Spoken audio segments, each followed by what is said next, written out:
today. From Gillette Stadium in Foxborough, it's a special Halloween presentation of the NFL on EA Sports.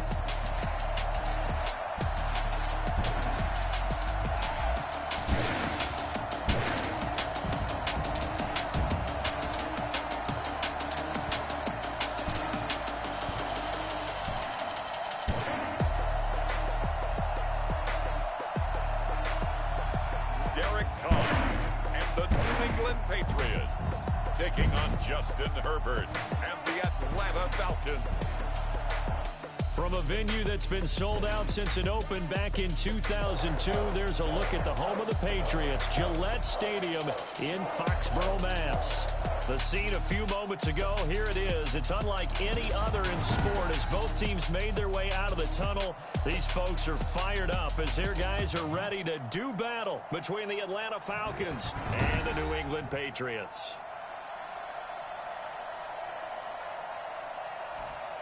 With Charles Davis, I'm Brandon Gaudin. And, Charles, we look at this Patriots team entering play. They were winners last time out, so they'll be looking, Charles, to make it 2 in a row. And what I enjoyed when I watched their game tape and their victory last week is they put it together in every phase. Good offense, good defense, and some key plays on special teams. Let's see if they can get that second win in a row. Meanwhile, for the visiting Falcons, they've got all W's on the ledger so far, a perfect 6-0. Yeah, still a long way to go in this season, but they're showing everyone early on that they intend to be there in the end. So here come the Patriots getting ready on offense. They're led out by their quarterback out of Fresno State, Derek Carr. And they are in rhythm on offense because of him. I mean, right now, he's got everything going the way he wants to, finding the receivers the way he wants to, looking over defenses. No interceptions is the number I lock in on. Before a touchdown pass isn't so bad either. Yeah, what a game he had last week. Now a first carry for Derrick Henry. And he's upended after a gain of 2 out to the 27. He was tackled. I know we can't hear what's going on in that huddle right now, but I'll guarantee you at least one offensive lineman is saying, my bad, we simply couldn't move them off the line of scrimmage. We've got to do a better job trying to root those guys out of there. On second down now, it's Henry, and he powers his way up past the 30.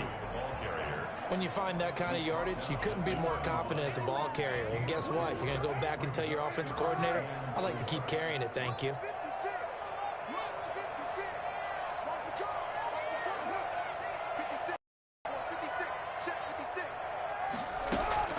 From the gun now on third down, Carr. And that is incomplete. So the defense able to get off the field here on third down. And it's one of the goals of the game. They've got to be effective on passing downs. It's one of the few things defenses chart. How did we do on third down? That's a nice start for them in this one. It's taken to the 26. 7 yards on the return after a punt of 39. And the Falcons will be taking over first and 10. So here come the Falcons now to get the football for the first time. And at quarterback from the University of Oregon, it's Justin Herbert. And you've got to think that they've got to be feeling pretty fresh. You know, coming off of the open week, didn't have to play, right? Gives them a chance to rest up a little bit, heal some of those aches and pains, and excited about playing again. That really rekindles things a little bit. I want to see how they come out and establish themselves here early. And that bye week coming right where they want it in the middle of the schedule. And he went nowhere. Well, he went backwards, back to the 33. Officially, it's a 1-yard loss. That's going to bring up second and 11. Nice play right there to stop him behind the line, but I want to see how this defense continues to play him here in the first half. Yeah, we know, you know better than I, he has the ability to take over a game, so what do? Yeah, I think you have to make sure that you bottle him in at varying levels, because if you crowd everyone to the line of scrimmage, if he breaks through, there's nothing but room to run. They get 6. That'll leave them with 3rd and 4. Defensively here, you're facing a top 5 team in terms of points scored in the NFL, so when they're that high powered, you got to find a way to hold them under 20, because to me, that's the magic number. 20-point score, you give yourself your best chance to win. So if they're up around 24, 28, 30, they could be in some trouble. I think so, because then you turn it into a shootout, and that means your offense has to keep pace. And that is incomplete. Brandon, we saw these defenders flying to the football in their win last week, and nothing has changed. They're still moving around quickly and forcing incompletions.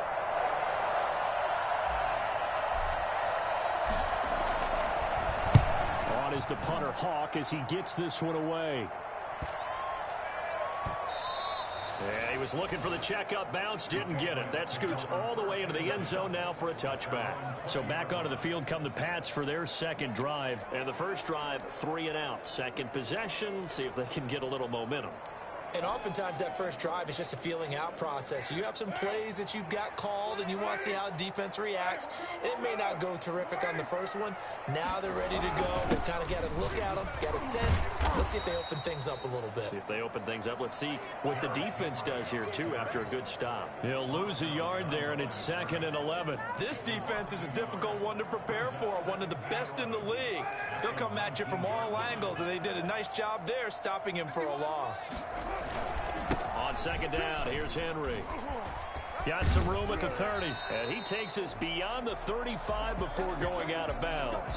Now it looks like we've got a Patriot down, slow to get up.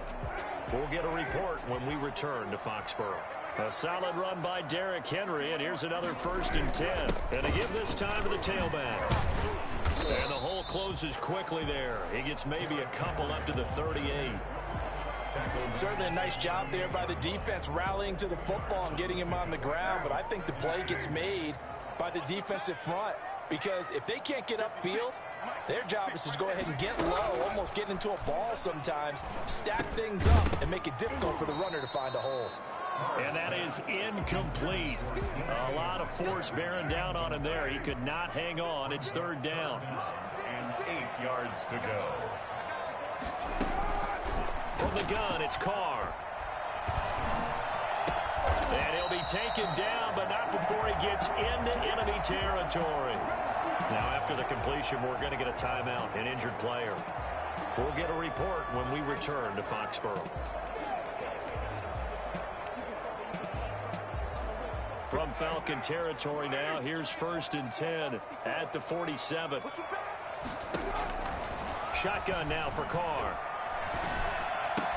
Brought in here by Tyler Eifert. And he is out of bounds, but not. He's inside the 30. Another big hitter there. This one good for 18.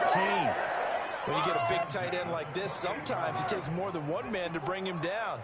Oftentimes, your best bet, just jump on and hold on and wait for your teammates to arrive to help get him on the ground. Carr completes it. A gain of 6 there on 1st.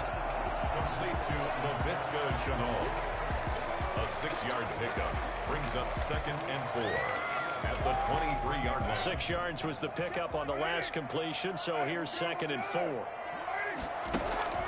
Carr to throw again.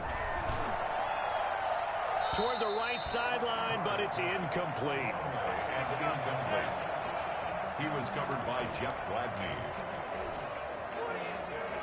This will be the 8th play of the drive here. 3rd and 4. Again, it's Carr. Letting one go deep for the end zone. The 3rd down battle won by Atlanta's defense. Solid coverage. It certainly didn't appear that that's where he wanted to go with the ball initially, so he tried to get something out of it by dumping it off to his running back unsuccessfully. Bullock's kick is good. And the Patriots jump out to a 3-0 lead. Patriots 3, Falcons 0. So in the end, they had the ball for 10 plays, but the drive gets them 3, not 6. Is it okay if I give credit to both sides on this one? Absolutely. All right, let's start defensively. They hung in there. 10-play drive, but they stiffened when they got close to the goal line, made them kick a field goal. And for the offense, 10-play drive. They might be a little disappointed they got a field goal, but they moved the ball down the field with dispatch and came away with points. So for the second time in this one, we get set to see the Falcons offense. And on the first drive, 3 and out. And I know that these are professional athletes, but I would imagine sometimes you get the nerves at the beginning of a game still, don't you? Those don't ever go away. And typically what I've heard from guys and what I remember from playing, if you don't have nerves at the start of a game, it's not going to be a great day for you. You're not really ready to play. So finding a way to harness those nerves and not let them affect you in a negative way, that's what all the guys are looking for. And that'll be incomplete. Took a pretty good shot as he tried to pull that one in.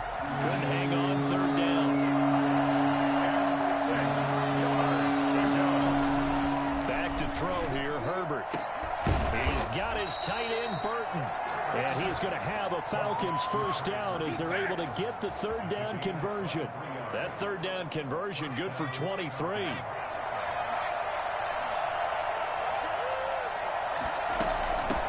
Here's Ronald Jones, first carry for the USC man.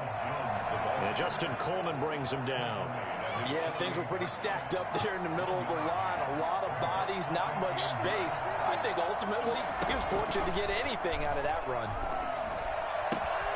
Now this throw caught left side. And he's got this down to the 35. Now after the completion, we're going to get a timeout, an injured player.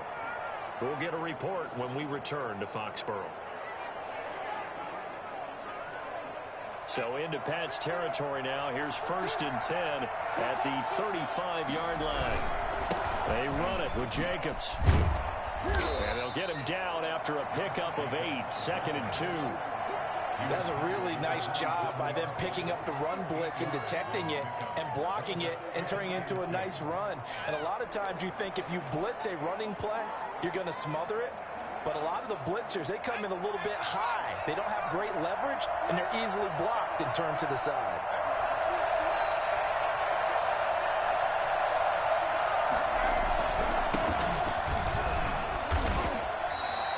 It'll be a gain of 2 on the play, but they'll remain a few inches short here with third down looming.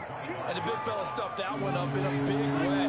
I think doubling him has to be a priority because you can't move up to the next level if you don't take care of him first. He's not going to get there. That won't even be close. It was blown up in the backfield. Losing 2 yards that time, and now it's 4th down. Sometimes you just sit back and marvel at what he can do defensively. Speed, strength, quickness, he's the whole package. And that package just wrapped up the runner for a loss. And boy, this is going to be close. That mark looks a little short, and he didn't get there. Ronald Jones unable to get to that imaginary yellow line. And the Patriots defense is going to take over on down. The Pats at the line, ready to go. And they're not going to play this conservative, I don't think. They had the field goal last time, and they're up, but they're looking to put a drive in the end zone. Oh, I agree with you totally. No one goes out on the field and says, all right, let's just settle for 3, except in certain situations, trying to ice a game, that sort of deal. Most of the time, it's end zone, and that's what you're thinking, and I believe that's exactly what they're thinking as they begin this one. Yeah, no quarterback ever goes out there saying, hey, let's get 3, right? Not one that I've ever met. Throwing again on 2nd down. Carr. That's complete to DK Metcalf. And they get him down, but not before he takes it across the 40-yard line. A gain of 13. It's a first down. 1st and 10 at the 43-yard line. Working from the gun, it's Carr. Jeffrey reels it in over the middle. And he'll be taken down as that will take us to the end of the first quarter of play. That's now 31 yards combined on those last 2 plays. Carr now on 1st down. This is Chenault on the receiving end. That catch good for only a couple. Chenault out of bounds at the 37-yard line. So 2nd and 8 here after the pass play for 2 yards on 1st down. A shotgun handoff to Henry. Give him 3 on the run there. Now they're looking at a 3rd and about 5. Well, that call makes sense because they've been throwing it well on this drive, and once again they show passing formation, showing the shotgun. Then they ran out of it. That's a nice play by them defensively, though, to hold it to a short game. Gonna look deep for Jeffrey. Oh, this is taken in. It's complete. And he'll be out of bounds. They're able to convert on 3rd down, and that sets up a 1st and goal. There's no doubt in my mind that not many guys in this league have had the impact that he's had here in the first half of the season. He's been a big play guy from the word go and continues to be one with another one right there. Now Carr to the end zone, but it's incomplete. Down this close to the goal line, 1st down. Surprised that wasn't a run? I am, and you know I'm old school. I want to run the ball on 1st down in this situation because 2nd down, that gives me an option of running play action. And this is caught. Touchdown, Patriots. Tyler Eifert hitting double digits with his 10th touchdown of the season. And the Patriots add on to their lead. You get down near the goal line, this is where having a sure-handed tight end becomes a luxury. And it pays off big time, especially when the defense sells out against the run. He finds himself open for an easy touchdown. Morstead out now following the touchdown to kick.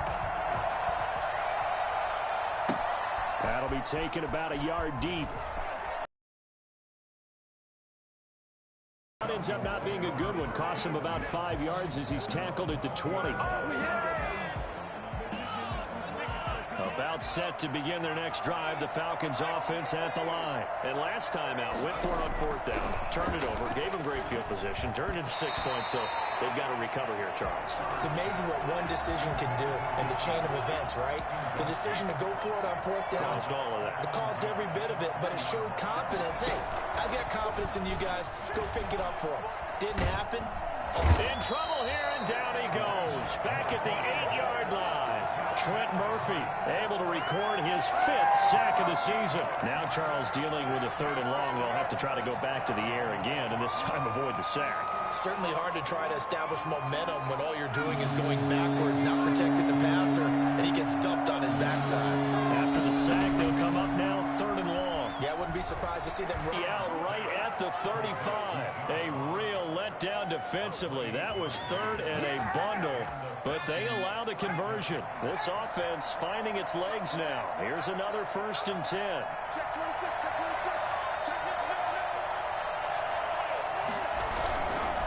Jacobs now.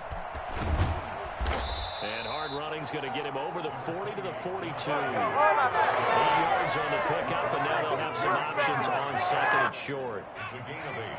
Brings up 2nd and 2. This to Jacobs on the toss right. And he'll take this one up close to about the 45. Just a couple on the pickup there, and now it's 1st down, followed up by a not-so-good run on 2nd down. Now let's find out they're going to stick with the run here on 3rd down. A lot of people would love to see some play action here. I say go with your best running play over your best blocker. And he is going to have a Falcons 1st down as they're able to get the 3rd down conversion. 12 yards is the pickup. Good for a 1st down for the Falcons.